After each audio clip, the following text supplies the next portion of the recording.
485 visa bulletins. I'm excited for you all. 2014ல இருந்து wait பண்றதுன்னா ஒரு பெரிய விஷயம். அதுவும் இல்லாம பிள்ளைங்க எல்லாரும் அந்த ஏஜ்ல இருந்தாங்கன்னா it's a big place that you are at now. So அதை பார்க்கும்போது நீங்கள் கண்டிப்பாக every opportunity take care to file as soon as possible. இது இப்படியே இருக்க போதா அப்படின்னா இருக்கும். எதனால் இந்த progress movement we all know that the ban on the 75 countries, அதோட விசா நம்பர்ஸ் ப்ளஸ் அதையும் மீறி டேட்டா ஃபைலிங் எதனால் மூவ் ஆகுது அப்படின்னா 485 விசா நம்பர்ஸை வந்து யூஎஸ்ஏ ஹஸ் ஆல்வேஸ் வந்து அவங்க எல்லா எஃபர்ட்டும் எடுப்பாங்க அதை ரீகேப்சர் பண்ணுறதுக்காக.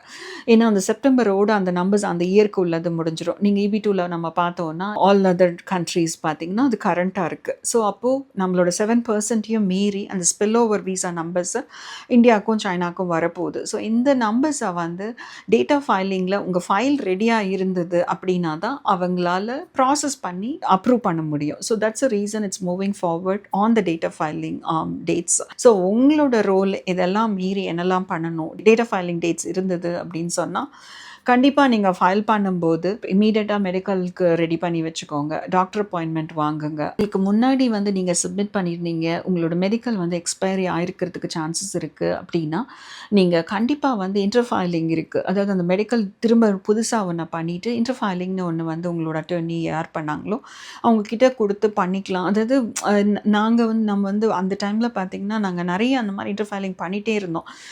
டெஃபினட்டாக வந்து இட்ஸ் அ சான்ஸ். நீங்கள் பே பண்ணி ரெக்கார்ட்ஸை வாங்குறீங்க, ஒரு வேலை இது ரீச் ஆகுமா அப்படின்னு தெரியாதுன்னு சொல்லலாம்.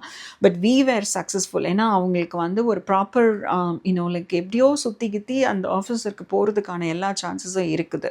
ஸோ அந்த இன்டர்ஃபைலிங் ப்ராசஸை ஃபாலோ பண்ணுங்க. So that you are ahead of it. அதுக்கப்புறமா உங்களோட 485J இஸ் வெரி இம்பார்ட்டன்ட். அதில் நிறைய டிலேஸ் வரும். யூஸ்வலாக நீங்கள் எல்லா டாக்குமெண்ட்ஸும் ரெடி பண்ணிடுவீங்க, ஆனால் 485J எம்ப்ளாயரோட கோஆர்டினேஷன் இருக்காது.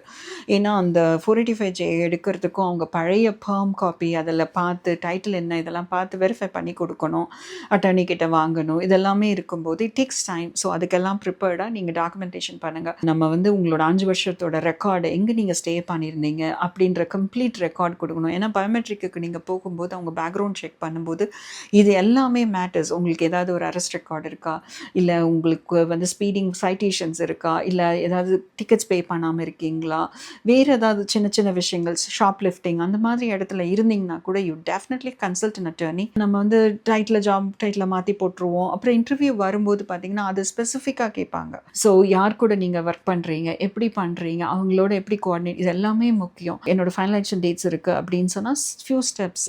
ஒன்று, ரெக்வெஸ்ட் கொடுத்து பாருங்கள் டைரெக்டாக யூஎஸ்சிஐஸ்க்கு. இல்லை உங்களோட லோக்கல் காங்கிரஸ்மேன் கிட்ட பேசுங்க. எனக்கு வந்து ஃபைனல் ஆக்ஷன் டேட் இருக்குது, இவ்வளோ வருஷமாக நான் வெயிட் பண்ணியிருக்கேன், என்னோட குழந்தைங்க வந்து ஏஜ் அவுட் ஆகுறாங்க, இல்லை என்னோட ஹெல்த் ஏதாவது ஒரு ரீசன் இருந்ததுன்னா அப்ரோச் அ காங்கிரஸ்மேன் ஆஃபீஸ். ஒரு ப்ரோபோனோ சர்வீசஸ் மாதிரி அவங்களோட பர்பஸாக ஒரு இமிக்ரேஷன் டிபார்ட்மெண்ட் இருக்குது, அதில் பண்ணுறாங்க. ஸோ அப்போ அதை யூஸ் பண்ண பாருங்கள். There are people who got approved in 2014 time period, whereas 2013 இருக்கவங்களுக்கு அப்ரூவ் ஆகலை. அந்த டேட் முடிஞ்சிருச்சுன்னு வச்சுக்கோங்களேன், அந்த விசா டேட்ஸ் எல்லாம் நம்பர்ஸ் எல்லாம் முடிஞ்சதுன்னா அதுக்கப்புறம் யூஎஸ்ஏஎஸ்ஆலேயோ யாராலையுமே ஒன்றுமே பண்ண முடியாது. ஸோ அதனால் B proactive if you have to take a consultation, because it's very subjective. நம்மளாக அசியூம் பண்ணிக்கிறத விட டெஃபினட்டாக if there is someone a legal opinion, legal thoughts that could be done, டெஃபினட்டாக பண்ணுங்க. If you need our service, we are always there for you. We are doing our best. A little longer hours தான், but ஆனாலும் நாங்கள் பண்ணிட்டு தான் இருக்கோம். We are supporting at the time where we need it. வேறு ஒன்றும் இல்லை. Just do your best and best wishes to each one of you. Thank you.